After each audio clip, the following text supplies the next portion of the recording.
everybody, and welcome to technically Trek episode 68. I'm your host, Dave Prime, and over there is the distracted ditzy witch, Captain Katie. How are you doing tonight, my dear? I'm doing okay. I've had my coffee lined up. I was just switching out my drinks. I've got a fresh hot one here, and I was a little bit behind. My apologies. Um, yeah, and sorry, I just got a notification that someone is here to. Yeah, don't want to go into the drama going on in the house, but yeah, so someone's here right now. I might have to step away for a hot minute, but before we do that, say just want to give a brief mention. Saying the Lady Val, she is on the mend, but the road to her recovery is still going to be long and treacherous. So Manu and Val, they're both great individuals. They are still looking for donations for for her recovery. So $5, $10. They are both eternally grateful. I haven't had a chance to talk to Val just yet directly, but hopefully she'll be able to speak to all of us who maybe might even get her on this show for a few minutes while Manu's still trying to get all that situated, get everything squared away. Um, yeah, so just yeah, see And much also, healing I vibes. just I just want to do a really quick shout out. It's to do with the Lady Val. We all know that Boxing Day just gone. We lost a member of Click Tight, Edub. Back in And December. yes, and a song has just been released today by Edub called Kiki. And it is a song that Edub made for and with his daughter before he passed. Oops. And the Lady Val features on it. It is a beautiful track, very heartwarming. It certainly hit me in the feels. And I just wanted to give that song a shout out because it is lovely.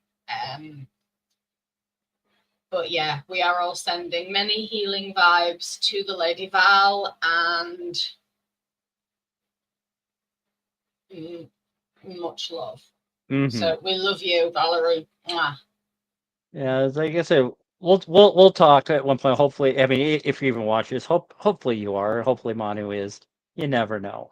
Um, but if you want to join in the conversation live with us, either by audio or video, as I know I waited till like the last possible minute to put the link down below in the YouTube description. So if it's not there, if you just refresh the screen, the link will be on there now. So apologies for not doing that. I thought I did that like 10 minutes before showtime. I'm like, oh fuck, oops. But yeah, we got some simul streaming going on with Legacy Zach. I haven't given enough shout outs for him for helping promote the channel by streaming this on his channel, getting his viewers as well, helping me get more subscribers. And saying so, even though I'm small and little, we all got big hearts. So hopefully things will go better with that. Hopefully by the end of the year, I'd like to get 100 subscribers by the end of the year. Hopefully sooner.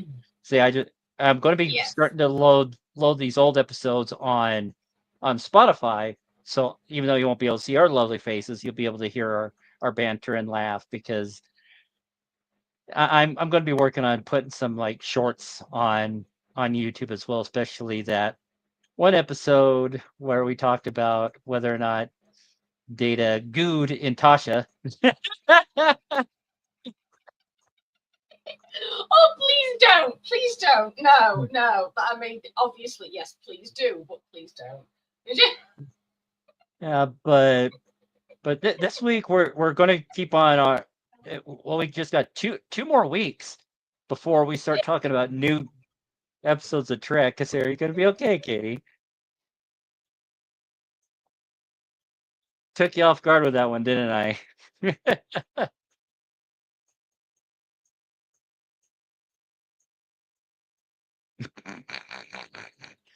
But yeah, I'm well, so sorry.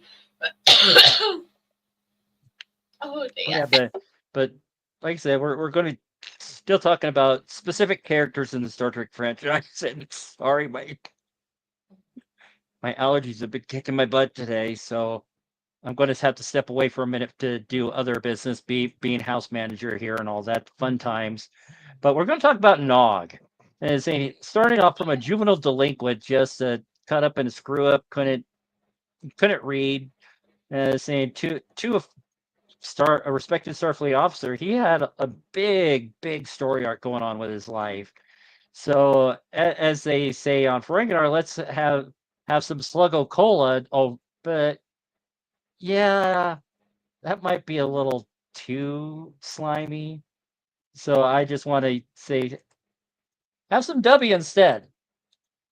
Even though W's got some weird flavors like Grandpa's denture water and s'mores and a whole bunch of cool flavors related to their one of the animes that they sponsor, Solo Leveling. They're saying if you go to w.gd and find a flavor that you want to try out, use that code TechTrek, TEKTREK. You get 10% off your order. But before I step away for a hot minute, I was thinking I'm going to bring in our other guests, Travis and Tyson. How's it going, guys? I'm going to hear you guys. I'm just going to be Hey. muted. I'm solo leveling. I'm only on episode 3, so don't give anything away on that. But starting, I think this week, Kaiju number 8, the second season, is just now airing. So for all you anime lovers, Kaiju number 8, super popular, huge Shonen Jump in the manga, but really great anime. I just have to say. So season 2, episode 1 is already out. Looking forward to season 2, episode 2. But I'm glad that W is sponsoring a lot of those anime shows. Anyway, I remembered my com badge this time, and actually, it's not even a com badge because I think this predates the com badge. This is the Starfleet Monster Maroon insignia. So, Oh Well, that yeah. was a lovely, interesting intro, Tyson, and stuff. I just want to say to everybody, this week, the new Superman movie is coming out, and I am going to be checking it out on Thursday. Now, tomorrow, some people around, North America are getting an early screening because of Amazon had a, thing with Warner Brothers, and they allow people to, buy early tickets so they can see the movie couple of days before it officially comes out and stuff. And there are so many people. They say the ticket sales were selling out like crazy when last month when they debuted the ticket and stuff. But for me, I didn't have a way to get an early advance screening like other people and stuff. But I do have a way to see it on Thursday. It's I believe around 7 p.m. standard, you know, Eastern Standard Time. So I'm looking forward to seeing this new universe, this new Superman universe and stuff because I'm a big DC fan. I love them. I like Yeah. Marvel and all and everything else, but I grew up on DC, Superman, Batman, Wonder Woman, all those characters you'll find throughout the time. I remember when the 1989 Batman came out. Went to go see that. That was pretty interesting and stuff. But all in all, I'm excited for this week. I'm a big DC fan, and but what one, especially since the Flash movie, I am very, very cautious about new stuff coming out. Because for me, I mean, I'm a big Marvel fan as well. And one Marvel series that I grew up on was the X-Men, and the X-Men movies 1 and 2 absolutely brilliant. Last Stand, I lost all faith in Marvel after that. But that was kind of like what the Flash movie did for me with DC. So I'm very cautious about the new Superman movie. But speaking of aliens,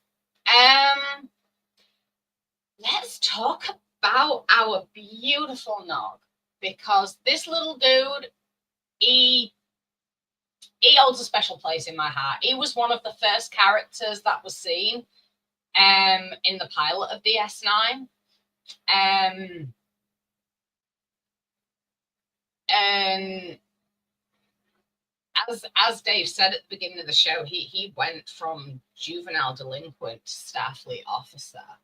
I'll be back in just a minute. I apologize. I too have to step away for 1 second. Okay. This show started a little quick. My alarm went off. I went, oh crap! I got my camera on, and then realized I'm in my undershirt. I'm not even wearing an Oh, exterior T-shirt like Travis is. Like, this is my nipples showing through T-shirt. So I really have to go put something over this because that's not sexy. And then thinking maybe something red because I think that'll make this pop. But I'll be back in Yeah. just a minute. God, okay. T-shirt. What was I thinking? But I continue, love Katie, that with you. guy. I really do. But yeah, Nog went through so much during his time on DS9, and especially for a character who was not one of the main characters as well. He went through so much, and considering when DS9 started, he was a little delinquent. You know, I mean, our introduction to Nog was causing trouble, stealing, and getting thrown in the brig. And then, you know, we find out that he can't read.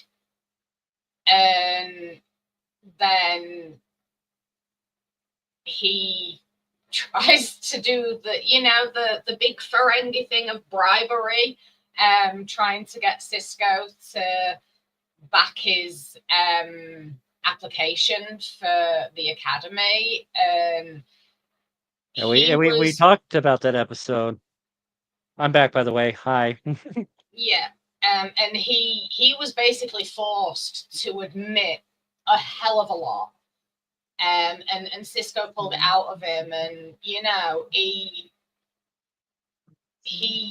excelled at the academy, and then he was thrown into duty. A lot of bad things happened, and he ended up suffering PTSD. And you know, he went through such a turbulent time, but he fought every step of the way. And you know, with that brief overview, let's dive into discussion. You know, you said something real quick about no, I want to address this because it always plagued on my mind. We saw the episode where Jake was teaching him how to read. Mm-hmm.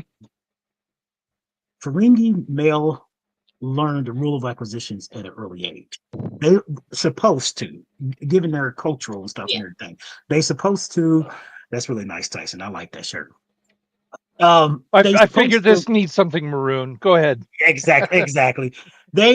Young males are taught because they're by the 24th century. There are 85 rules of acquisitions, and for them to memorize that and stuff and everything, you would think that they would have to read. So, if Jake teaching him how to read, in a sense, did he only know how to read Ferengi, or did he know how to read in human, you know, or whatever? But it's one of those things where he knew the rules of acquisitions, because you have to, in order for a Ferengi to do business, you got to quote the rules, you got to understand the rules, and got to, you know, read it right, and read and write contracts for that matter. Going along those lines. I actually have a very plausible theory about this. And the only reason why it's only recently come to my head in thinking about this episode with Nog, and that's because the way I have to read books now, I have to have audio accompaniment. And one of the books that I'm currently reading, it doesn't have an audio book to go with it. So my tablet has the assist on it. and it reads the book to me. That could very possibly be how Nog managed to learn the rules of acquisition at his age. I mean, I don't know too much about Ferengi culture, you know, because I'm a very terrible Trekkie. But I at that age, I would have thought that he wouldn't be writing contracts; he would just be learning about them. And it is also possible that he does know the basics of his own language, enough to get by without any questions being raised. And it's just everything else. So there are a few plausible explanations about that. Because, I mean, you know, learning the rules of acquisition, he could have got the computer to read them to him. By the way, you mentioned contracts, and Ferengis are very, notorious about, getting very lucrative contracts. And it's very important that they stick to those contracts, because if you don't, you're not gonna make money. People aren't gonna, want to deal with you. But there is an exception in the Ferengi laws that allows you to break the rules of a contract. And there's only one exception that allows that to happen. Anybody know what it is? Off the top of my head, I don't know, but as soon as you mention it, it's probably like, oh yeah. Death. You can only cheat or do something against a contract if it's profitable. Yep. Hmm. Oh yeah. Makes sense. Yeah, okay, because actually, even death doesn't break a contract, does it? If it's profitable, then it's acceptable. That's just it. That their whole moral center is around profitability. You know how in Western terms, you might hear things like the ends justify the means. In other words, yeah, what I did was maybe unethical, but I did it for an ethical reason. I did it for a good reason. That's where we come up with that phrase, the ends justify the means. And again, it's that way in Ferengi culture, where there's nothing more ethical than making a profit, right? So even if you do something unethical, as long as it resulted in something ethical, the ends justifying the means, well then you've done. It's almost a religion. And in fact, I think it is a religion. Don't they put coins in the great? Yeah, the little slips, Goldbread's platinum in the head. Yeah. What do they do with that? Do they just keep on doing it till it fills and they send it to Ferenginar? They've never explained that. Oh, I'm sure it goes to the Grand Nagus. Yeah. Well, who else would? Yeah. And you know what the 18th rule of acquisition states, right? Of course. But tell us anyway. A Ferengi without profit is no Ferengi. No Ferengi at all. Yeah. And you got to remember when Sisko confronted him about that because he wanted to join Starfleet, Sisko was like, okay, I understand this. I understand where you're coming from, because Sisko had to quickly learn, and I love how Sisko, to deal with the Ferengi, especially the ones on the station. Of course, he dealt with them on their playing field, but then he had to make sure that you had to remember that hey, look, I am the commander of this station. Sometimes your Ferengi ways are not going to fly with me and stuff and everything. Of course, we saw that in the sense with like he didn't have in the early days. Sisko didn't have much actions with Nog. It was all he told O'Brien in that one episode where he was like, it's Jake and Nog. If I try to pull them apart, I will be the one to lose, because Jake would choose Nog over him. And he was like, he was telling O'Brien, your daughter's too young to, realize, you that, and stuff and everything. But he realized he gave Jake his space with Nog. And, he didn't really have much interaction with Nog through the first, 2-3 seasons almost, until he approached him about wanting to join Starfleet and stuff. He's seen Nog in a sense, because as Katie stated earlier, that Nog was, and you too, Dave, that Nog was a troublemaker in a sense. Oh yeah. He was a troublemaker, but he was very mischievous. He didn't do anything to really hurt people, but he did mischievous things. He didn't really set out to like send someone to the infirmary and stuff, but he basically acted like what we would see a Ferengi male child and stuff, especially a male child, a male Ferengi being around, a bunch of humans and other aliens and stuff and everything. But you know what? Let's take a look at this. Nog's the whole character of Nog, his development growth was such a thing that the writers toyed with. That we could all sit here and we can say this too, that none of us would have ever expected when we watched the pilot episode that that character is going to end up in Starfleet as the first Ferengi, and to have the respect of the commander of the station. Yeah. He. Where's Chris? How come we never see Chris on here? He's always on the chat. But what is that? The Discord. Yeah, Chris He even left turns it. on his camera at night and wants people to join, but he never shows up here. I miss Chris. He must be Yeah. sleep. He must be sleep during the daytime because he's He always is Look, up at night. if nocturnal. Katie can be awake for this, Chris can be awake for this. Okay, it's only we know his ass is going to be up at 8 o'clock. Oh, So he might watch it not live. I don't know, but yeah, saying link down below in the scroll saying just bit.ly/dt_fam. That'll get you to the Discord link and say so you get to there's a separate channel specifically for this show. It's a technically Trek Technobabble is what was listed as, but there are other chats that we talk about that our parents showed dangerous thoughts. There's a games that when Katie's feeling she's on there all hours a day playing mini golf and all that, and we can cuss and Yes. swear because it's not recorded. So and I'm looking at the YouTube. We have several people watching the YouTube. Please feel free to, if you click on the more and it expands the dialogue, there's a link there that says StreamYard. That first StreamYard link, you can click that and join us live. Come on, you don't have to show if you just want to do audio, you can join audio or you can join audio and video.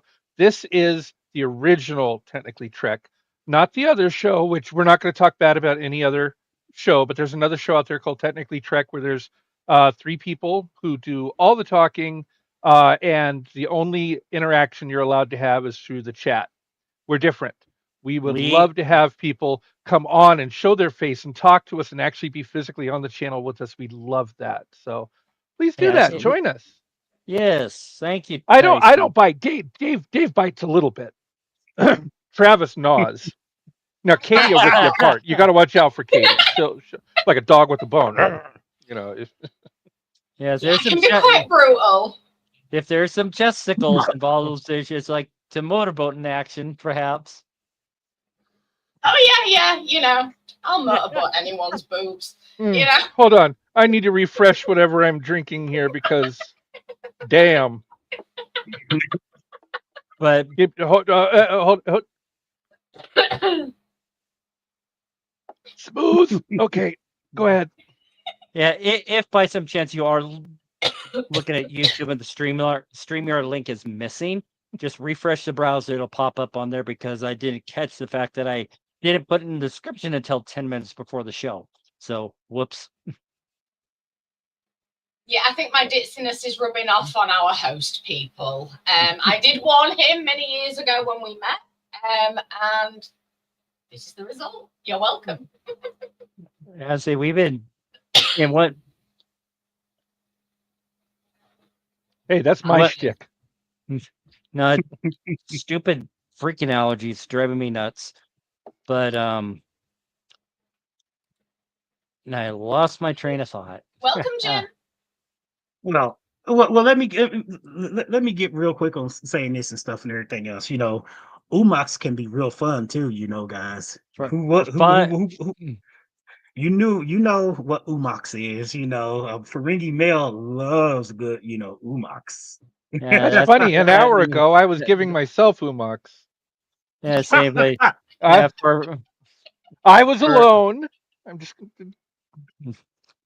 God, is see, that how a Ferengi masturbates? Do they just? yeah, exactly. It's their most erogenous Oh, zone, so it's like, oh! Ah! Lock the door! Lock the door! I don't know. yeah, say giving Umox is like getting a hand job from Riker. Oh boy. And Oh we're bleeding. boy. We're bleeding Oh, listeners. I gotta quit. All right. No, Just we broke Katie. this is not a family show. No, it is not. it's in chat. Hello, Phil. Well, we're Oh, talking about Nog, and Nog is a youth, and we all know what male youths do. When they're going through that time. When your ears start to get hair, and so maybe they experiment, maybe they touch themselves, or ooh, that it's a felt very good. I, erogenous I thing. accidentally brushed my head against a pillow just right, and now I'm doing this at night. Or someone blowing their ear. I mean, how that can happen, and it will Oh cause my domestic. I land. have never seen anybody put their ear to the jet of a pool before, but I guess at that age, I'm kidding. I'm gonna be We're thrown good. off. I'm gonna be thrown But off. I'm sorry. guys, listen. This is something too about Nog. Nog went through such a character stage development that we did not anticipate it. Mm. That he earned not only respect of Cisco, but he earned the respect of just about everybody that saw him as a troublemaker. But one individual in particular that always sets apart to me is Nog was the first Ferengi in Starfleet. Hmm. He worked alongside of the first Klingon in Starfleet. And watching their relationship, it was Yeah, it doesn't get enough props. no, no, because they was the both of these were outside Federation worlds. And you saw that Worf first Klingon, Nog first Ferengi. It was pretty interesting to see that that these two work together in such a way and stuff. Yeah, I love.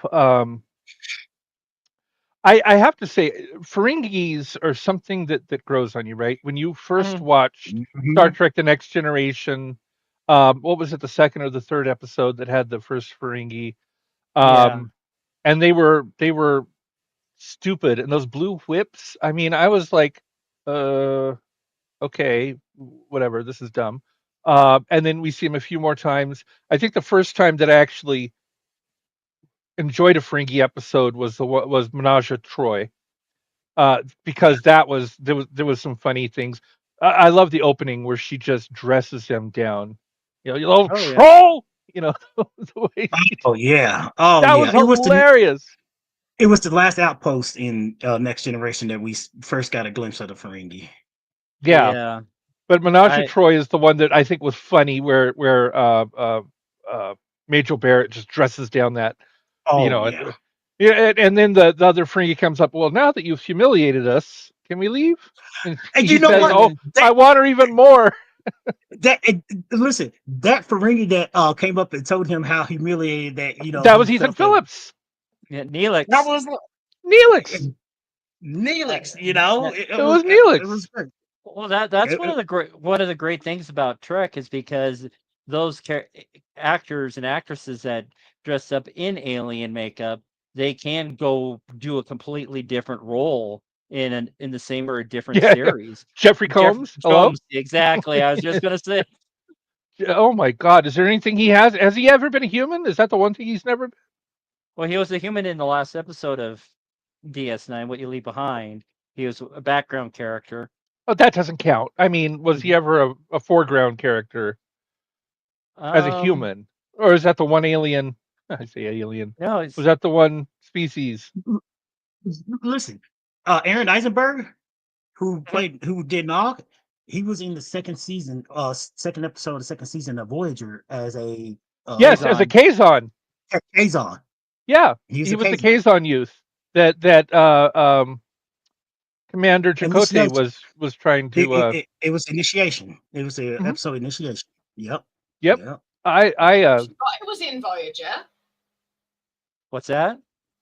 I forgot that it was in Voyager. only Yeah, the I one didn't episode, but yeah. Mm. see that was the episode I officially got a crush on Aaron Eisenberg.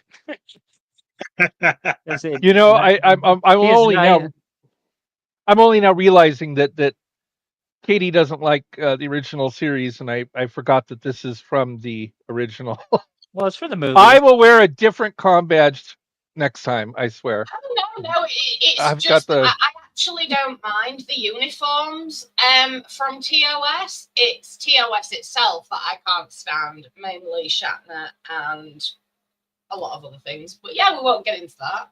I have to say though, uniform wise, the Monster Maroons is still my favorite. Like if you look at the uniforms from the not even TOS, the Cage, right? When they were the drab uniform, all the way through. I don't know what they did in Star Trek: The Motion Picture. Those uniforms were,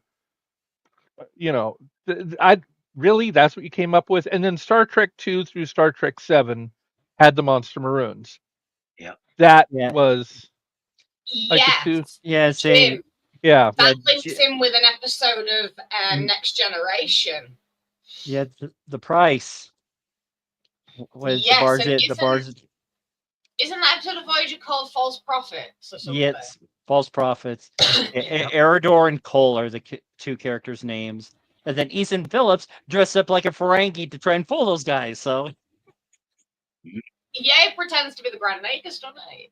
the Grand Proxy. A Grand Oh, Proxy. Grand Proxy. My apologies. Yeah, my apologies. But My he bad. he did have a replica of the Nagus' staff though to kind of try and fool them.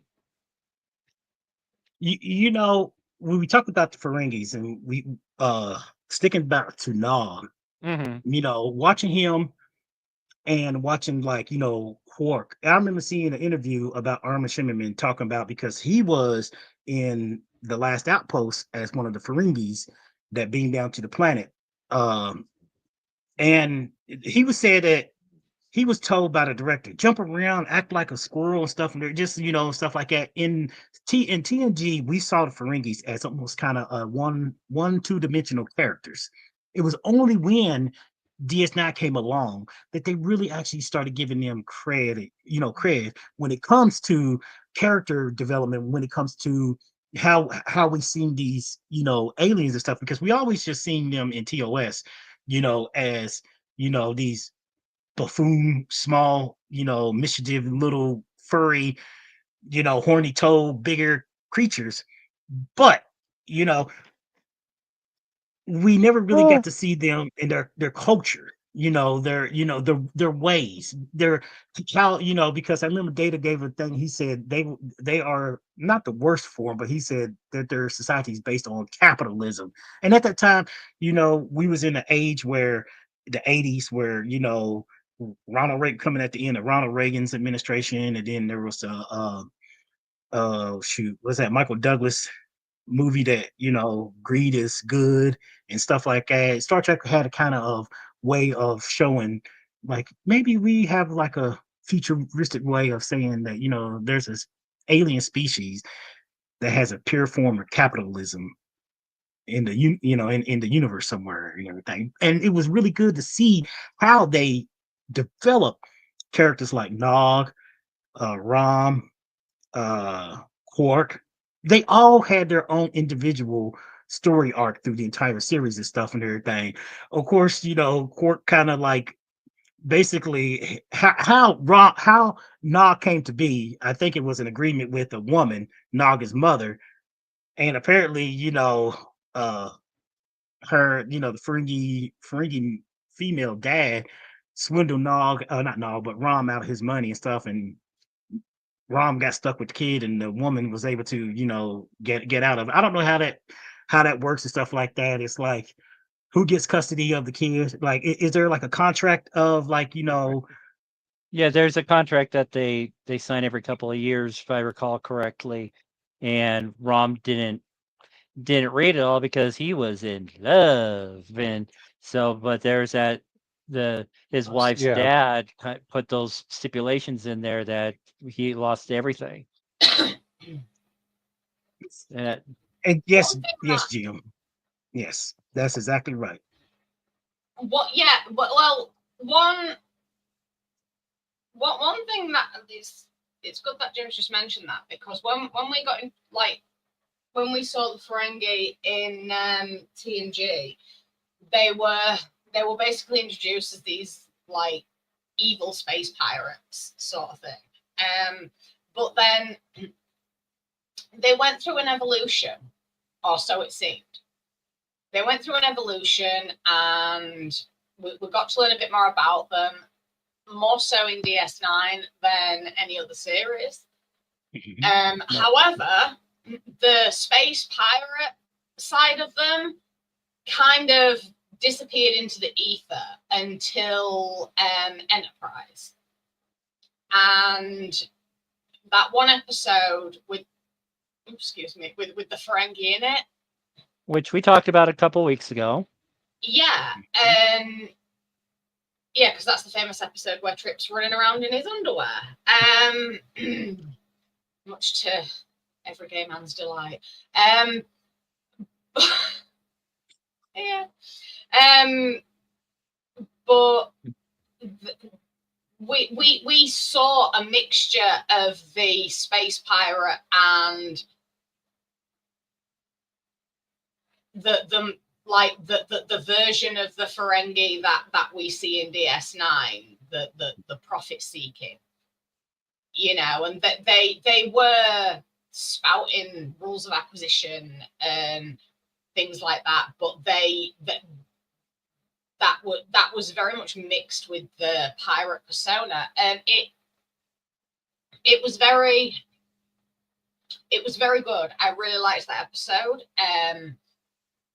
And considering where Nog came from the like space pirates, profit seeking, he was never like that. And I think to some degree Rom never was, even though he did strive for profit and things like that. He was more, he wanted to better himself. He wanted to make something of himself regardless of profit. And I think Rom's softer side rubbed off onto his son. And all of the notion of seeking profit is the only thing that matters. Nog, more than his dad, seemed to see through that, the shallowness of it. And by being around the humans and the Bajorans, he learned something even more important, and that was to become a better person, to become a better man, to become a better individual. And he really did take on what he learned from other cultures, rather than just dismissing them like other Ferengi. And that is one thing I did always like about Nog. I love about Nog. And he was so he was so un-Ferengi. It was quite unbelievable, really. He did try to embrace what it is to be a Ferengi, but he was more concerned about giving back than taking. And that's one of the reasons I fell in love with his character, because he was just a sweetheart. And not over the years, I mean, obviously this is like very much post DT and meeting all of you guys, but over the years, talking to other Trekkies, about Nog, a lot of people didn't like him. And I actually was really taken aback by that. Because he had so many endearing qualities. And yes, I agree, Jake and Sisko were good influences on him.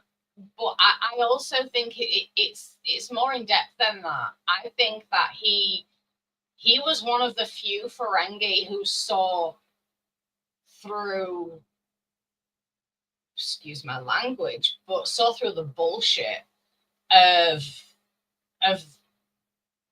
what Ferengi he culture, was or being taught. Well, not necessarily Ferengi culture, because there are some parts of their culture that are bad, you know. But a lot of the bullshit he was being fed, like the, I mean, you know, I would never insult a person's culture directly, possibly inadvertently, and I apologize if this is an insult to Ferengi culture, but Nog did not agree with profit is everything. And he saw that as being shallow. He did not agree with the way women are treated within Ferengi culture. And he always strived to, like, deep down, he just wanted everybody to be equal. And the fact that I spoke to so many people over the years who did not like his character, I was quite hurt by that, because he does hold a place in my heart, you know. And it's not very often I say that about a fictional character that I watch on the TV, you know. Tyson. Second Call me back. warning Call me to back. you. Call me back. Sorry. For the love of everything that is unholy, please do not break me more than I already have been tonight, my Sorry. darling. I'm just thinking those tiny little Motorola's could probably just fit all the way in there. Anyway, go on. Go on. But anyway, as I was saying before Tyson got himself written up again, next she'll be thrown in the freaking brig, love. Anyway, where was I? Yeah, it's not often I say that a fictional character that I see on the screen holds a special place in my heart, but I can count on one hand how many characters hold that position with me, and Nog is one of them. And he always will. And when I've said that to others in the past, they've just been like, they've looked at me like I've grown an extra head, you know. And yeah, it breaks my heart that people don't like that little dude, because I love him.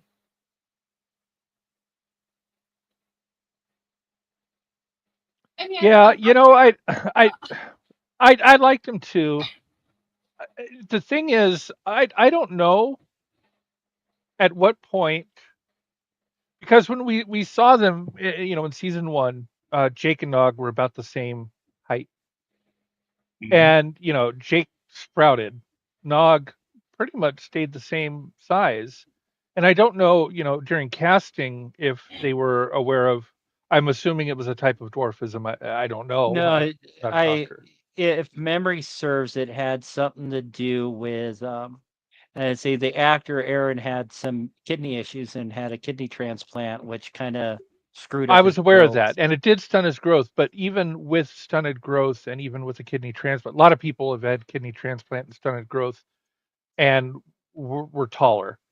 I want to say he was pretty darn short. Um, I keep thinking of Will and Grace and you know Beverly Leslie, you know, because he was kind of tiny. Oh my god! Well, well, well. Oh, Well, yeah, Oh yeah. Aaron yeah, Eisenberg was actually shorter than me. He was only 5 foot. Is that what yeah. he was? Only 5 foot. Yeah, Even 5 foot even. yeah. So, and I'm like 5'2". So Yes, and yeah, Sirach, Jake Sisko is topped out at 6'3". yeah. So even and I'm only 5'8", so yeah, he's I'm definitely getting head 6'2", top. and I would have to look up at him. That's anytime I see a guy I have to look up at, starts the mind to thinking. I could date you. I, You if can you cross everything's that threshold? right. Oh, what size Michael Jordans do you wear? Yeah. Well, actually, Sarah Lofton is the nephew of the famous basketball player Kenny Lofton. His Really? uncle was Kenny Lofton from the Yes, 80s and tallness 90s. runs in the genes. Oh, my goodness. If you have to put on a shoe and it's size 15, I will date you. Mm. That was in unison. Nice. Get back to dog real quick and stuff. I, yeah, okay. I apologize. I always get No, us no, off no. track. No, Nog was a great character, and I loved him towards the final seasons where he was a Starfleet officer. He did get his leg uh, destroyed. Basically, had to get an artificial leg. You saw some real PTSD in the next episode where you see him coming onto the station and he doesn't want to interact with people, and that really brought humanity to war. When you think about war, and especially the way the Klingons, even in human society, war is, glory and victory, and you get all this noble and championing, of the wars of old and the knights, and you kind of think of that, and the Klingons make it, very sexy, but in real life, war is awful. It's ugly. It's painful, and people die, and there's Oh yeah, atrocity. yeah. It's And saying, he portrayed that very well. The PTSD that comes with that. and he has actually had combat veterans come up to him at conventions, just applauding the performance that he portrayed in there because it Yeah. felt real. It really pulls the heartstrings. That's probably one of the best DS9 episodes in the entire 7 season run, in my opinion. And he even tops The Visitor. Yeah. It was heartbreaking to watch him go through that. I mean, all throughout seeing him like that, I just wanted to wrap him up in a hug. You, you guys remembered, and there's two episodes that really hit home for me when it comes to Nog. The first is the episode Valiant, and the second one is Treachery, Faith in the Great River. Yes, that's The, one episode I wanted to talk about because the, that the, that is a good episode. Valiant, if you guys remember the Valiant, because we all remember back when Nog was at the Academy, Red Squad, and everything about Red Squad. And we only seen, one character come out of Red Squad, and that same actor reappear in Valiant, you know. And we saw this whole thing where him and Jake, and it was a really good way of seeing both Jake and his interaction with Red Squad, and the notion too, because you would think Jake would be being selfish, but Jake even said it himself in there. He said, "I'm looking out for myself because this is a war," and he said these crazy lunatics are out there looking for some sort of, martyrdom type of thing that they want to go up against a giant ship that they have no business going after. But Nog saw this group of so-called cadets, and stuff that was out of Starfleet and everything else as heroes. He looked up to them because they was the inspiration of almost the pinnacle of what Star Trek, Starfleet officers, should be and stuff and everything else. And it was really good at the end where, not saying it was good, but the life lesson he learned from, I hate to say it, being a follower of like a little band of cultists, thinking, that they could have, you know, beaten an adversary as big as that ship was. And he learned that in that episode you have to listen to your heart and not do the wrong thing, because he knew it was wrong for them to go up against that Dominion battle cruiser, but he didn't. He just wanted to follow them. He was a follower in this episode, in the episode. And then faith, treachery, and Yeah. everything. Real quick, Tyson, before you go, I liked how he really. It was so funny how he not manipulate. He worked him. He worked. Rationalized. He rationalized. He worked himself in and around trying to get a stabilize. What was that? A graviton stabilizer for the Defiant, and he used O'Brien's security code, access code, and stuff and everything else. And he did one thing, this and that, and we learned about the great material continuum. I really enjoy listening about how if one can navigate the great material continuum, in a sense, that's practically in life. You can, and without running the shore, you can navigate the waterways of the economy, and you can have all the wealth in the world that you want and stuff and everything, as long as you don't run ashore, as they say and stuff. But go ahead. I'm sorry, Tyson. I know you get ready to go. Well, the one thing that I was interested in, because you brought up Red Squad and that situation where their shuttle has an accident, they're picked up by Red Squad, and um, Nog. Now I'm saying this as a member of the United States Coast Guard Auxiliary. I'm an auxiliarist. I'm not active duty or reserve, and there is a difference in power structures. So if you think of cadets or ROTC or something, ROTC is still not in the military. Auxiliary is not in the military. But then reserve and active duty are military. And in the military, you have a cadet phase before you move on to a ranked phase. You and Starfleet follows naval rank. So for the purpose of this, we'll stick with naval rank. So these are officers in training. So they're not enlisted, they're officer. Yeah. And there's a difference between enlisted and officer. And in enlisted, for the first 4 years, you're in cadet before you graduate and you become the lowest ranking officer, which is an ensign. Then it goes ensign, lieutenant JG, lieutenant commander, uh, commander, captain, rear admiral, admiral, and so on, all the way up to commandant. Um, and these are cadet, so they're not graduates, they're cadet. Where Nog was a graduate and a full Yeah. fledged ensign. Now you might have cadet ranks, just like in ROTC, you would have cadet ranks, but a cadet rank, no matter how high, does not supersede an active duty rank. It just doesn't. I hold the rank of flotilla commander as U.S. Coast Guard Auxiliary. It's the equivalent of lieutenant. I have 2 stripes on my shoulder, full fruit salad going on. I get saluted on base. However, I am subordinate to an active duty anybody, right? An active duty ensign with 1 stripe would be my superior because he's an actual actual officer within the United States Coast Guard. I'm an officer within the Coast Guard Auxiliary. So his rank supersedes my rank. I don't understand how Nog, even when he kind of questioned, he goes, "Yes, sir." And they correct him and say, "Yes, sir is correct because he holds X, rank."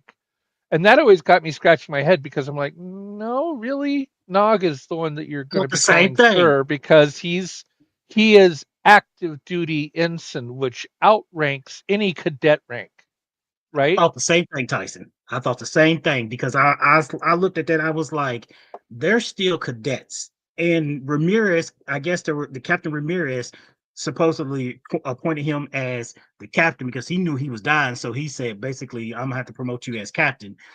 If, if when Nog stepped on board, like you said, I would think that he would have taken command because he was an active officer. None of them, just because Captain Ramirez gave Waters the rank of captain, doesn't mean that he had graduated from the academy. Nog graduated from the academy, And to me, Nog should have been in command of that ship, If hands he down. was, if the captain promoted him as a field officer of captain, gave him a field commission, then he would have been an active duty captain for as long as he held that particular commission, right until the ship got back. Then he would be reduced in rank to whatever he ought to have been. In that situation, the captain, what was the kid's name? Ramirez. Waters, Captain Waters. Waters. He would have had a field commission as captain, as master of the ship, and yes, anybody, even active duty, would have acknowledged his rank as captain, but only him, nobody else, not the captain's number one, not any of the other not any of the other cadets, but as master of the ship. And that's true in military. If let's say as a auxiliarist, I've been in for 20 years. I've a lot of training, a lot of experience. Let's say I was on a small boat, and let's say something happened with the captain, and the captain said, "Look, I know you're auxiliary, but you've got the most experience over all these kids here. I am giving you a field commission of, whatever, and you are to take charge of this boat." That is a possibility because you have been given a field commission. You now hold that rank. We saw that in the Next Generation when Ensign Wesley Crusher was not a real ensign, but he was given a field commission to ensign, and he wore the ensign uniform, and he had the pip, and he had the rank. Uh, and even though he wasn't a Starfleet graduate, so in that instance, yes, he could have been captain, but nobody else got that field commission. So weird. It's just weird how that all worked. Yeah, absolutely. This was one of the one of the biggest things I took away from the Nog character and stuff is, when the Defiant rescued them, and he realized, and there was only 3 survivors. Even to this day, you know, well, not today, but even when they got back to when the Defiant rescued them, she said the only reason why they fell is because they fell their captain. And Nog was like, "Oh, no, no, no." He had to correct Dorian. Dorian was she was so stubborn to the point where she didn't realize just the biggest mess up that that falling waters got all of them killed, and stuff and everything. And she blames them for failing the mission and stuff and everything, the red squads and stuff, because she can't see that, as Nog said, he may have been a good person, a good captain, but he wait, No, no, he he was was a a good bad. person. Go ahead, Dave. Yeah, he's a good person, but a bad captain. I There think. you go. Yeah, yeah. He was a bad captain. He was a bad captain in the end and stuff because he got everybody killed in such a stupid way. The only thing that they were supposed to do is gather intelligence on the new Dominion battle cruiser, and stuff. That's all they did. They just picked up they got close enough where they scanned and got everything they could and stuff and everything. But he was like, oh yeah, let's take it upon ourselves to attack this vessel that was twice as big as a Galaxy class starship, 3 times as powerful than a Galaxy class. It's like even Defiant was built to take on a board, but not in a way by themselves. Like a Defiant class ship was not by itself to take on a ship twice as bigger than a Galaxy class and stuff. But you know what? He learned his lesson in that particular episode, and I like to see. In essence, I really love that he had that character growth and stuff and everything. But it wasn't until season 7 that we saw the whole, as y'all said earlier, the PTSD about him getting his leg. That was just like, wow. The writers really, they really, took it to home with him when they, wrote that they was going to do this to this character. And Aaron Eisenberg, he sold it. He really sold the part of, when he was confessing to Vic about how scared he was. It was like, for a moment I was thinking, is this Aaron really? Aaron really crying, or Oh, just not the really way. crying, but it Oh, was really something. yeah, the way his voice cracked is like, I'm scared. I say that is like Mhm. true raw emotion. That is like that's me when I'm feeling down in the dumps. I'm ready to give up my sobriety, which still hasn't happened yet. We'll hope, pray to the prophets it never does for me. Well, you need to But stop using words like yet. So, Exactly. yeah, that's the mindset is you don't use words like yet. And with true recovery, which is what I pray you have, Dave, with true recovery means that in the years ahead of you, that you don't need to abstain from alcohol for the rest of your life. It just means that you abstain for a period of time.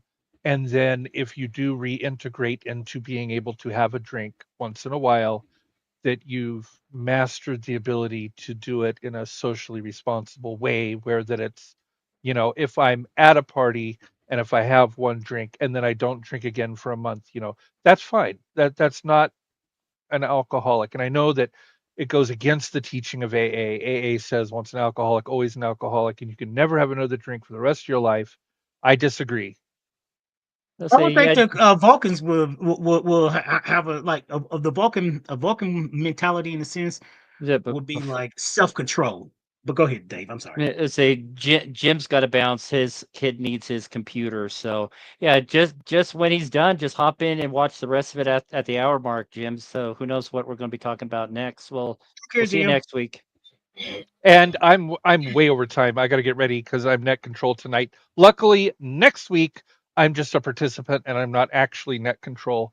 Thank goodness. Yeah. I only have to do this tonight and I'm done. And by the way, really excited to announce that we have a brand new net control operator for the San Diego Ham Forum. So the rotation has been 3, right? I get 2 weeks, Dan gets 2 weeks, Adam gets 2 weeks, and then it's back to me for 2 weeks.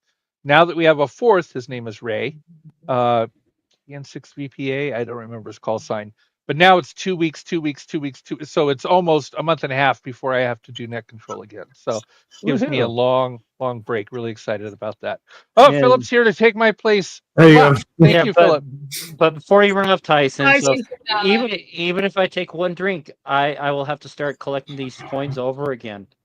So if I want to keep I'm on not doing saying it, anytime soon. No, I'm not saying anytime soon. It could be Said for years, for the foreseeable years, future. Or Years. at all. or at all. Every That's individual. If you never want to have another drink for the rest of your life, great.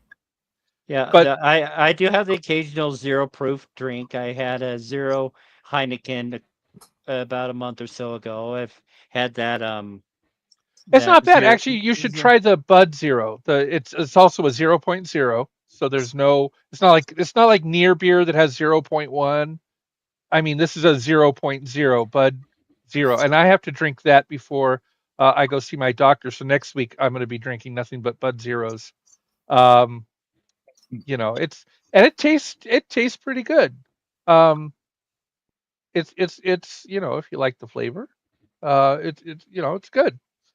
Anyway, I can't wait till they have synthahol, right? Where it tastes Yeah, exactly. absolutely real. Then you don't have to worry about it. All right, Tyson. bye Tyson. guys. Real, Oh real yes. quick, Tyson. No more Umox before the show.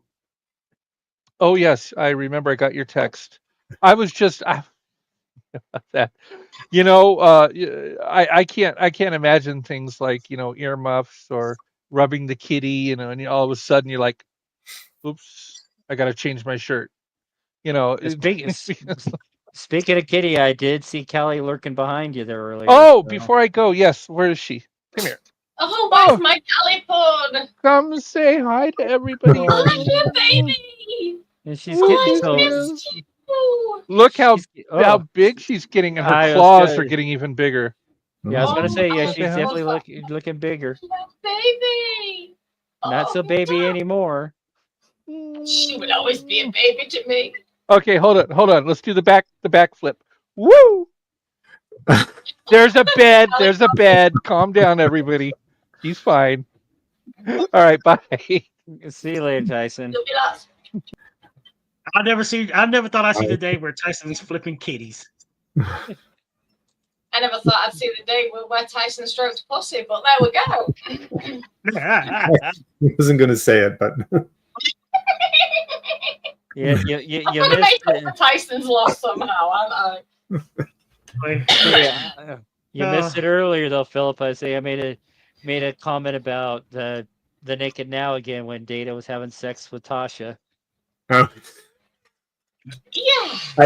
And I have been listening. I got a phone call for a little while, and plus I've been under the weather. And I thought, well, I know Tyson usually has to deke out.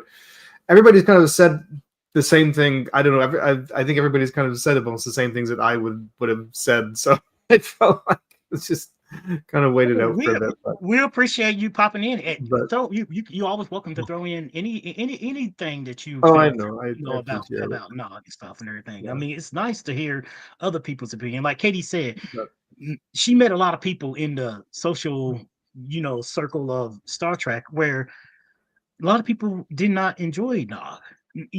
Now, did you yourself the take on Nog character and his, growth development from the pilot episode to the very end of the Deep Space Nine? Share it with us. Yeah, I guess I'm kind of with everyone else at the beginning. I didn't really think too much of the character. I just thought he was going to be this sort of small. Him and Jake would probably be a little bit of comic relief sprinkled in the odd episode, and I don't think anybody really expected them to develop that character as much as they did. It was, and I think when I was here, I was watching a little bit of. I want to give myself a little bit of an overview on the character again because it's been a while. And I was listening. Is it Steve Shives? I don't know if you guys are familiar with him or not, but he did sort of a whole special episode on Nog a few years ago, and I came across that again. Yeah, But I guess it was only in like 45 episodes. But in those 45 episodes, they developed that character so much Yes. that it almost has his own little. He really became like.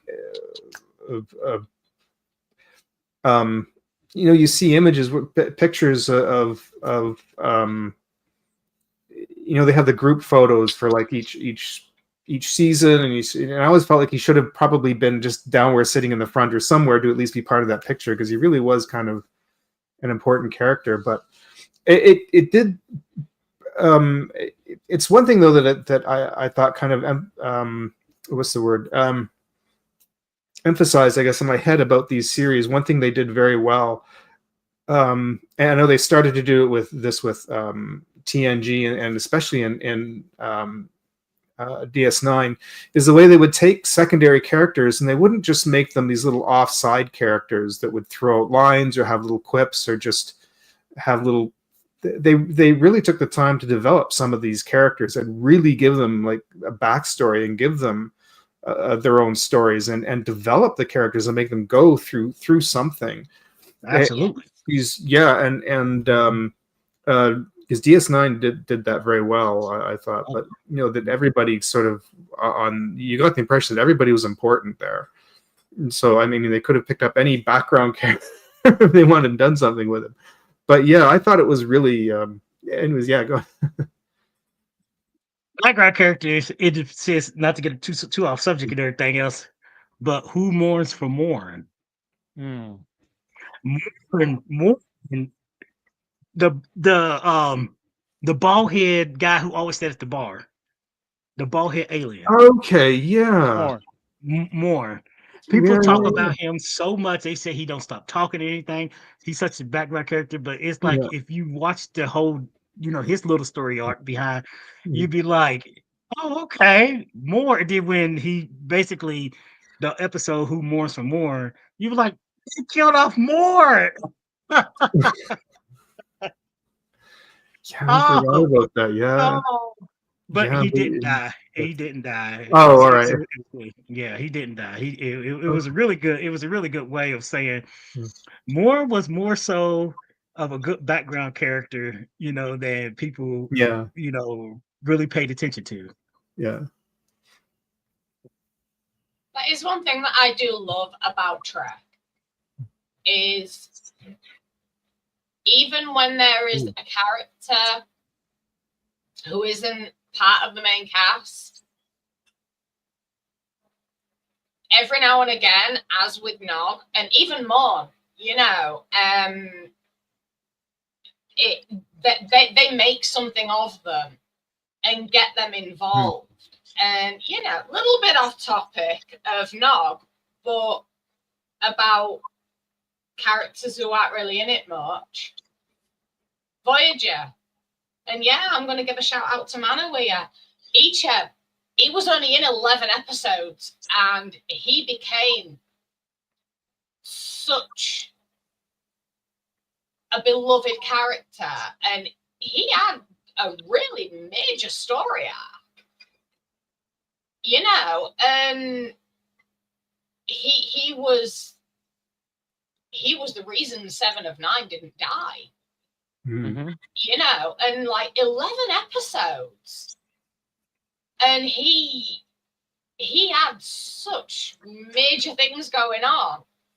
That is one thing that I do love about various series, and this is what, even though DS9 is like not exactly my favorite, I do, one thing that one of the few things that I do really love about it is the focus on secondary and tertiary characters like Nog.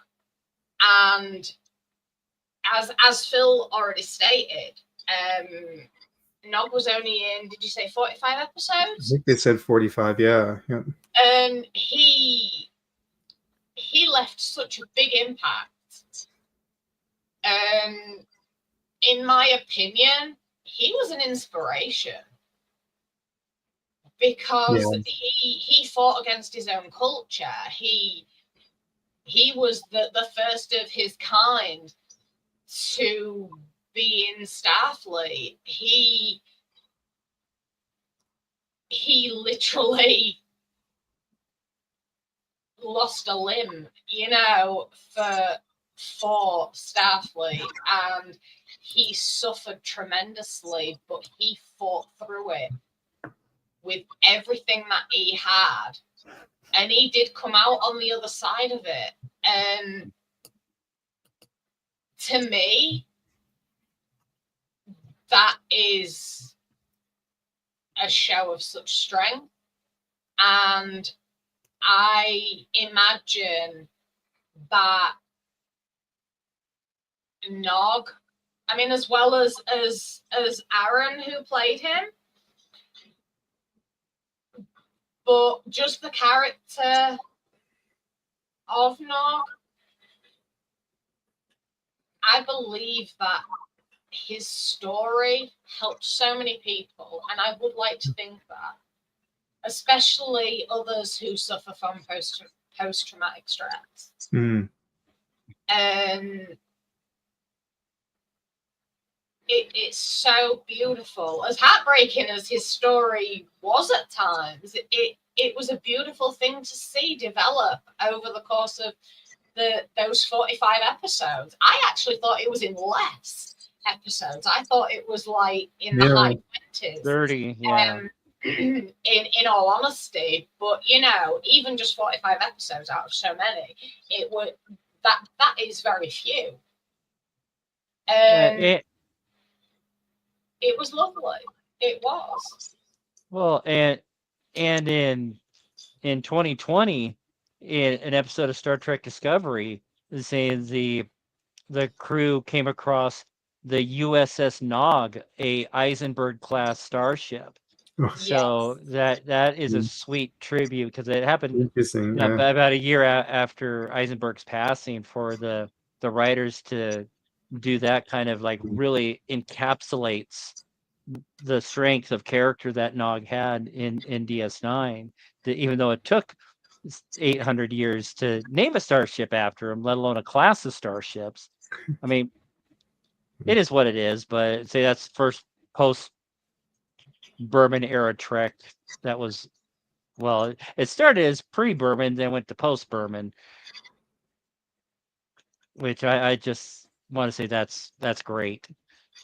But given what I've just said as well about the character making such a, like, possibly making such an impact on viewers, the fact that they paid tribute to Aaron Eisenberg by naming a class of ship after him and then naming a singular ship after his character. It displays a lot of respect for Nog as an officer, as a person. Oh yeah, absolutely.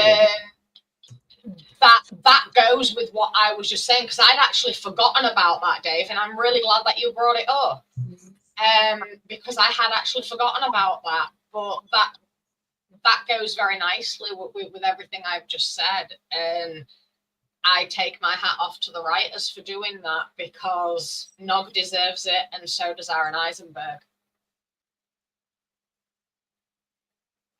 Yeah, say, but like one of the better episodes has got to be Little Green Men. It's the episode that when Nog was just like they're almost like the Three Stooges. It's they are the Roswell alien crash incident, which I just think was a great way of tying in reality into the science fiction aspect. Yeah. But the insanity involved in that episode, the fact that Odo was able to sneak on board the ship, which I think was great, but he is a sneaky little bugger, is Odo. Oh yeah. But no, I absolutely love that episode. For a few reasons, as you said, Dave, you know, it ties in reality with Trek fiction, and it gave us a little bit of an insight into because I can't remember if we'd actually heard the Ferengi language before, and if we had, not to that extent, so that was a little tidbit as well, and the fact that the translator was inside our ears. Yeah, I was just gonna say, yeah, and the fact that, you know, they tweaked their ears, you know, Nipgrin translation, and you know, the way that Quark introduced himself was just brilliant as well, and you know, just that whole episode, I have to watch that again. But yeah, that is actually one of my favorite DS9 episodes. I haven't watched it for a while. You know, now that you mentioned it, I might pop it on the TV out in the living room when we're done with this episode, with this tonight, while I do my thing in the kitchen. Yeah, because that is a fun episode, but like the one Ferengi phrase that I always remember, like Nipgrin says thank you. Oh yeah, I haven't seen it in so long. Yeah, it's been a while since I've done a deep rewatch of DS9, because I've been working on NCIS. That's one of my other loves from Don't this speak CBS to me family. about NCIS. Why? Because I stopped watching it when season 15 ended. No, and I've heard one thing about it since then that I don't like. And I refuse to watch it. Well, actually, no. I tried watching season 16, but it just wasn't the same without Abby. And I actually lost interest in it, because after that, for me, it seemed to go very downhill. So I stopped watching it. And I have grievances. So yeah, don't speak to me about NCIS. Yeah, I'm halfway through 13, so I still got a ways to go to catch up to that. But let's see. Actually, I want to ask a question, Dave. When you the episode where Nog is injured, because if I'm not mistaken, it was like he was injured, and then I think in the following episode is when he actually lost his leg, or did it happen in the same episode? No, saying the Siege of AR-558. That's when he loses his leg, and then it's only a paper moon. That's when he comes back to the station and is dealing with the PTSD. Okay. because I never saw it when it aired, because I missed like the last couple of seasons when they aired, 3 seasons I think. So and I ended up catching bits of episodes, like episodes here and there. And I remember that about 4 or 5 years ago, one of my roommates wanted to show me that particular episode, and it was for a different reason, but he wanted. So we sat and we watched it, and I said, "Sure," because I missed like a lot of episodes. I'd love to sit and watch another one. So we watched it, and I didn't know. I'd heard that supposedly he lost his leg, but I didn't know where, when, or what happened. And then I saw that episode, and it came as kind of a bit of a shock. I was like, "Oh, geez, I didn't." So that's what happened. So I was wondering if like when the time that aired, I think it was around 98. From when I was looking here, I said around 98. Yeah, I was 98. a bit of a busy and weird point in my life, but but I don't know how that like did that kind of shock fans at the time? Like, was that something they did not see coming? I don't know. I haven't heard any feedback on that, but yeah, that was definitely shocking for me because I mean, it's not the first time people have had cybernetic implants to replace lost limbs and things like that. But I think to have a major character like Nog happen to Nog, and he's still kind of young, and to have this happen to somebody so young, and yeah, you know, and Quark, I mean, hands down to Armin Shimmerman, because when Sisko checks in on Nog after he got brought back to the camp, and Quark, he's like, he's going to lose his leg. I mean, he just like that raw emotion. I mean, you can definitely feel the hatred coming off of him, because like you did this to my son. I was against him going to the academy from the get-go. He went to the academy. He's lost his limb because of it. And so, because then of course Quark was all upset that Rom, being the proud father, got a replica of a Starfleet uniform to give to Nog, and saying, yeah. And of course, Sisko kind of did a little jab saying, "It's a little early to get one of those." It's like, my dad got it for me. Because that was kind of, I want to say, sort of pre-internet, but internet was just kind of starting, and it was a lot of message boards. I think I really didn't actually have it until '99, but I know something. If it had been just a few years later, I know that would have probably created a lot of buzz. And you know, when you think about this too, like, you know, during the 90s, you got to think about this. During the 90s, even all the way up through TOS, from not TOS, but from TNG through Enterprise, they was able to keep a lot of stuff, you know, a secret. Yeah, because there was, you know, a lot of things that happened behind scenes and stuff. Because during that time, cell phones, in the sense where people had cell phones, these, you know, audio recording devices and stuff we got, they did not really, they existed, but not like what we have now. And people can't just, you know, quickly take a picture of something on set and, you know, be a spoiler, you know, stuff like that. I mean, they was able to really keep, you know, things a secret until it got, like, you know, shown and stuff and everything. Because, you know, I didn't see that coming about Nog. You know, there's a lot of stuff that happened in TNG, DS9, Voyager that I didn't see. We had the internet, but we did not see it. Go ahead, Dave.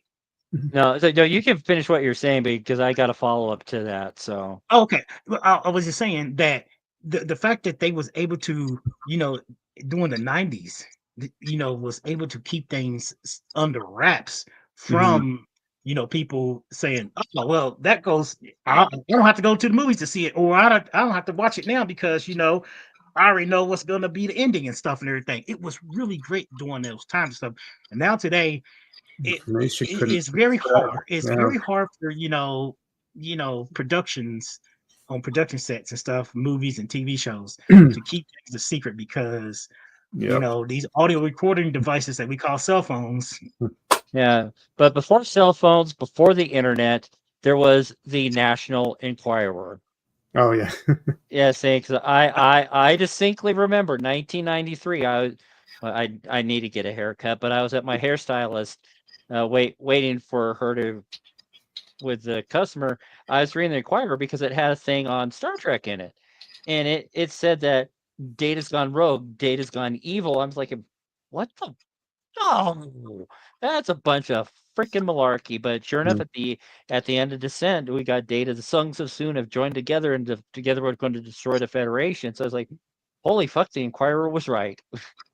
That's one of those memories that's seared Right. in there that I distinctly remember that. So yeah, the Inquirer was spot on that. So I mean, even though they say, "Ooh, I had an alien monkey baby," and saying, maybe not, but So funny. You have to look at it. Back then, it was paper, that's newspaper, books, stuff, and everything. Now Magazines and stuff. Yeah. we have the information at our fingertips. The worldwide information is at our fingertips and stuff and everything. People love like this Superman movie that's coming out. Not to get off subject and stuff, but there's already been spoilers. I've been keep myself away from spoilers, hearing about spoilers about like what's going on. People who are trying to the Zack Snyder cultist people, they are literally trying to do everything they can to spoil the movie for us fans that want to see this movie without being spoiled and stuff and everything else. But people say they're going to review bomb this movie or anything. I'm just wanting to go see a nice, good Superman movie. Mhm. So people, please. yeah. I've seen some snippets, a lot of them involving crypto, and I was like, I want to see it. And what, Kate? I'm not going to say anything more. Kate, what's up? Speaking of spoilers, as in a couple of weeks, we have season 3, I believe it is, of Strange New World starting. Yeah. Not this Thursday, but next Thursday. So in 2 weeks, we're going to be starting to talking about those episodes again. Yeah, I'm and excited I for have that. become a master of avoiding spoilers. And so, like, even like trailers or teaser trailers, anything like that, I know literally nothing about season 3. And so when it comes to us reviewing each episode, if at any point during anybody wants to mention anything about what they've heard, just let me know and I shall unplug. Right. So that I don't hear anything, because we all know what I'm like in regards to spoilers. What's the date of that again? The first 17th. 17th. Yeah, okay. Yeah. I've got to work the last 2 Mondays of this month, unfortunately, which is really frustrating because I really want to sit in for that, but Yeah, I but have to work. yeah, but you see, it's yeah.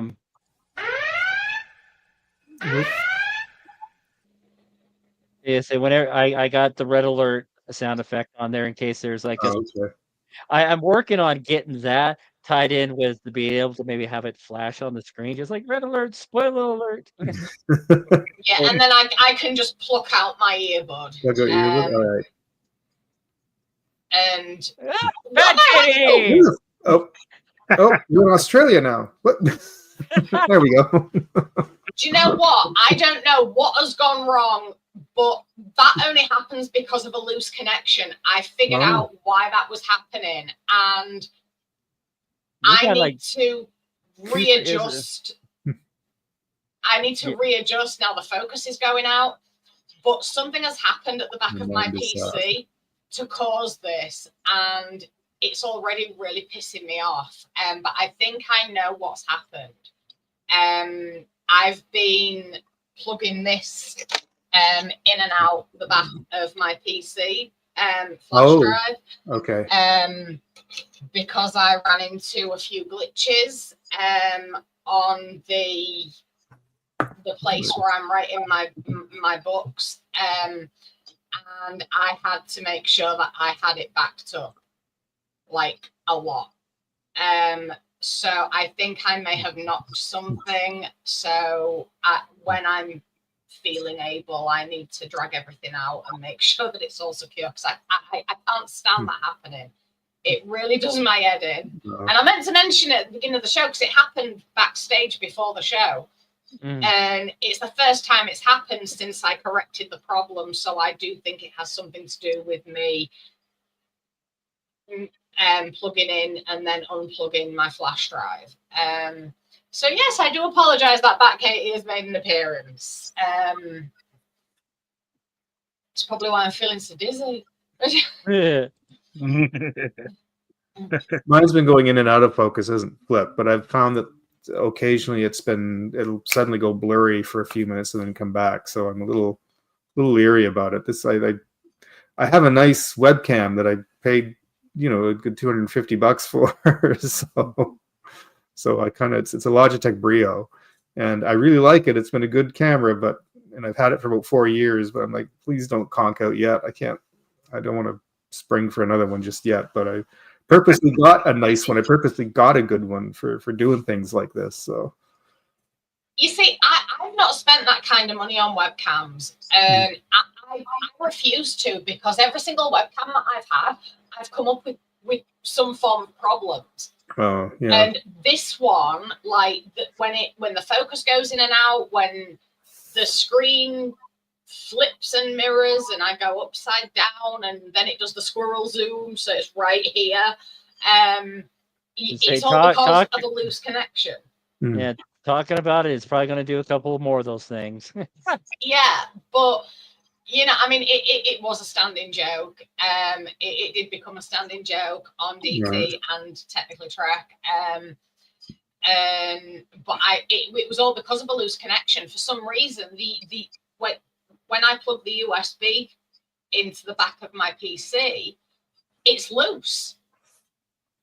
And it shouldn't be, because none of my other USB devices or anything have a loose connection.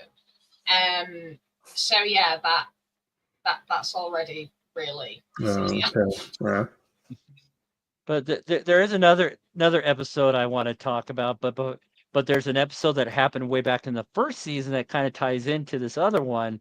The first one being Progress, when Nog and Jake created the No Jake Consortium. Yes. Getting this kind of say Nog took his uncle's self-sealing symbols because they had no use for them, and they ended up trading and eventually end up getting that land.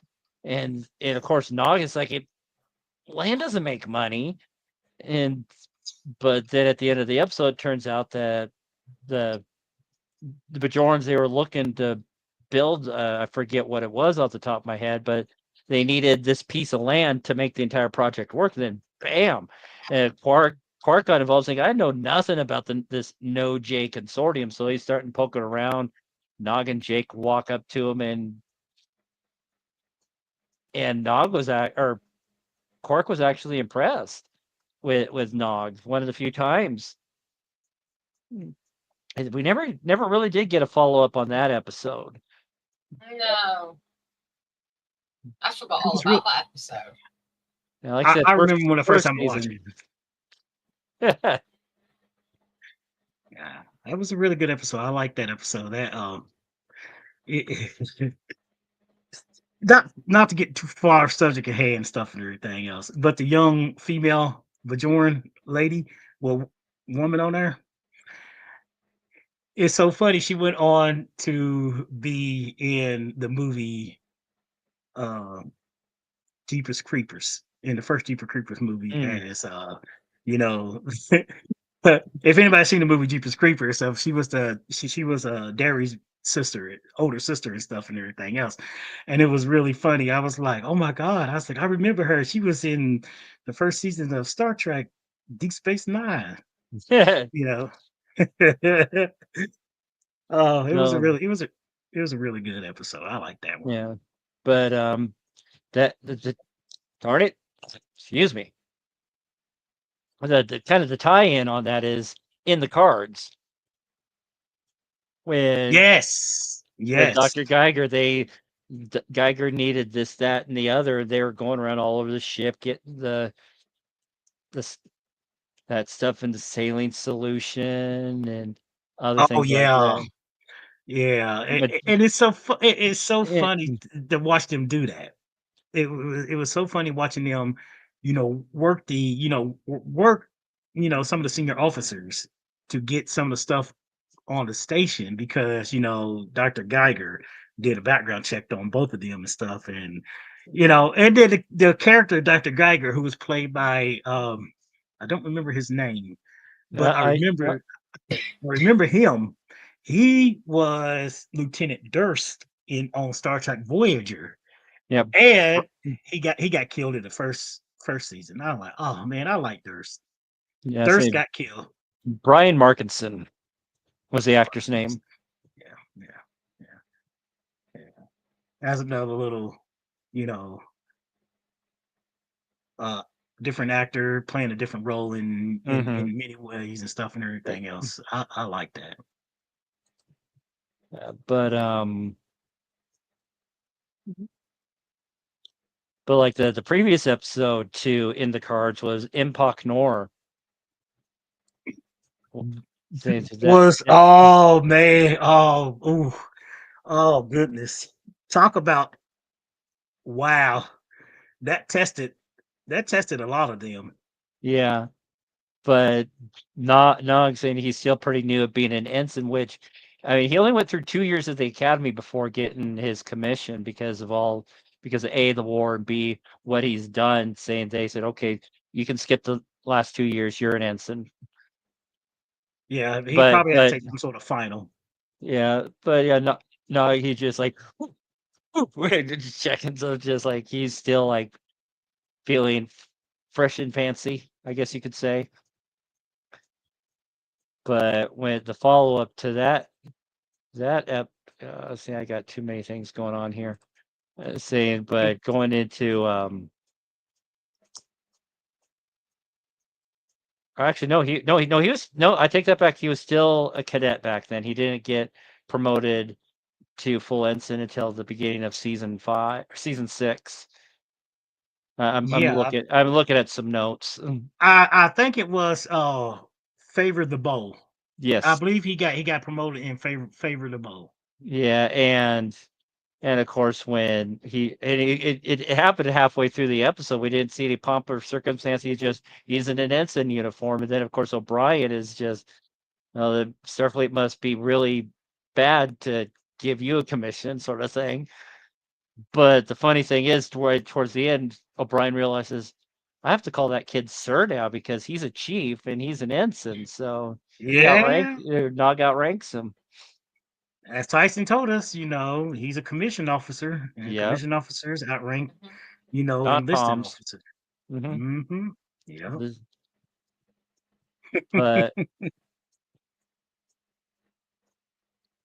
But then of course there's the Weekend at Bernie's episode, the Magnificent Ferengi. Yeah, yeah. It's like I just broke Travis. Episode. Oh, that was a really good one. that was a good one to watch. Bunch of Ferengis trying to go on a covert mission, and it was so sloppy, so ridiculous. You were like, how did they even put together? And they finally realized, we're not Star Trek combat veterans. We got to think like Ferengis. It was that was such a good episode, and it's so funny that they was like, no, you could be strategic operations officer. Yeah, it's like strategic operations officer. That's just like Lieutenant Commander Worf. Mm. So he tried to make them fit into a Starfleet mode, and it was just like you can't turn these guys into like a Starfleet unit. It was such a ridiculous, Hot funny. mess. Oh my goodness. Iggy Pop was that Iggy Pop? He was Vorta. Yeah, Iggy Pop, as in Iggy Pop. yeah, Yelgren was his name. Yelgren. Yeah, then Iggy Pop made a good Vorta. I mean, his facial structure just made it absolutely perfect. he really did. He really did. Yeah, but yeah, having Kevon come back only to get shot by the Ferengi. I mean, he knew that he was just all doom and gloom. He was a total Eeyore in that episode. Just like, yeah, they're just going to kill us all. Uh, Yeah, he was yeah. That's- such a Debbie Downer. Katie's pointing at her Eeyore behind her. I didn't even see the Eeyore. I knew it until you pointed him out. But yeah, that He's always bit. there keeping an eye on you. No, but when Kevon got shot, he's like, I hate Ferengi. Say what? This like famous last words, and then oh god, which of the which of the which of the Ferengi shot him? I think it was Gala. I think so, but he's like, Galen? you idiot. Yeah, but they was but fight. not And it was so funny. They was fighting. They fought over the amount of reward that Zek offered, and then they told everybody got told lies, and then the real truth came out about how much latinum that was yeah sitting to be like, yeah what? yeah the yeah, say that's Rom being Rom, just like, oh, 50 bars, and he's like 50. I was told there's 30, and that's Yeah. greed took over. Oh boy. And now I don't know if Nog was in it for the profit, for Maybe the a little bit. latinum. Hmm. But I mean, it was his grandmother that he was trying to save and everything else. But he's still free. No matter, even that one crazy Ferengi that they had in there with him, he even said he don't like to be cheated or Yeah. something like that. Even though he didn't really care too much about the profit and stuff like that. He was almost like a mercenary, Mm-hmm. you know, and Was stuff it and everything. was it Lek? I believe it was. Yeah. Yeah, I think it was Gala that made the shot. They was all bumbling fools. Yeah. They're Ferengi. What do you expect? But Nog was able to show his engineering prowess by attaching all those stabilizers on Kevon to make him move around even though he was dead. So That was kind of morbid but funny at the same time. Watching Nog, make Kevin, walk in a funny way, but like still had control of him and stuff. It's like, if I was just thinking, not saying that it could happen in real life, but what if there is a technology out there to give one of our, like, if we pass on within, like, I guess a matter of like minutes or so with stuff and everything, give the ability to make you walk or set up or something like that. I know it'll freak people out and everything else, but they just say like a technology like that, people will literally scream, zombies. uh, yeah, just looking at some of my notes here. Right, before anything else gets said, I am really, really sorry to have to do this, but I have to go. Okay, well, I think we pretty much talked about all the episodes for the most part we wanted to talk about. So I mean, we've been doing this for almost 2 hours now. So Yeah. nice thing about not needing to go to that Monday meeting anymore. So yay. But saying so, I was an idiot and didn't when I did the math for the next episodes. My plan was to do Tom and Balana next week, do Date of the Week after that. Yep, Katie just zoomed, and Yeah. then start talking about episodes. But my math wasn't strong, so we're going to skip Tom and B'Elanna, and it's saying so. The final character that we're going to talk about before talking about the Strange New Worlds is Data. So I mean, even though it says it's going to be episode 69, he was originally going to be episode 70, but Data too had quite the story arc.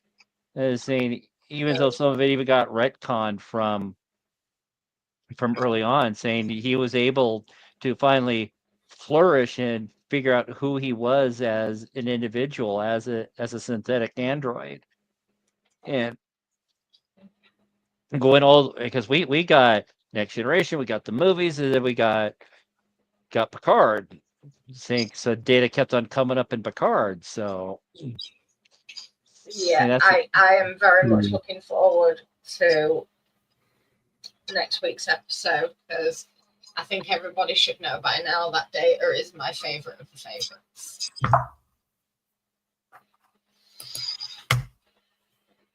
Do you have any closing thoughts, Phil, before we call it good? I'm good for tonight. I'm Travis? probably gonna go crash out. Actually, I'm tired. Travis, how about you? Position number 285. No good deed ever goes unpunished. Oh yes, that's the story of my life. Yeah. Same. Yeah. I feel you there. So thanks everybody for watching. Saying, be sure to like and subscribe to the channel because that helps us out here tremendously. It gets us bumped higher in the algorithm. Say we got a good 30 people watching tonight, so thank you. Thank you, Zach, for simulcasting. Until next week, may Spock be with you. Hailing frequencies closed.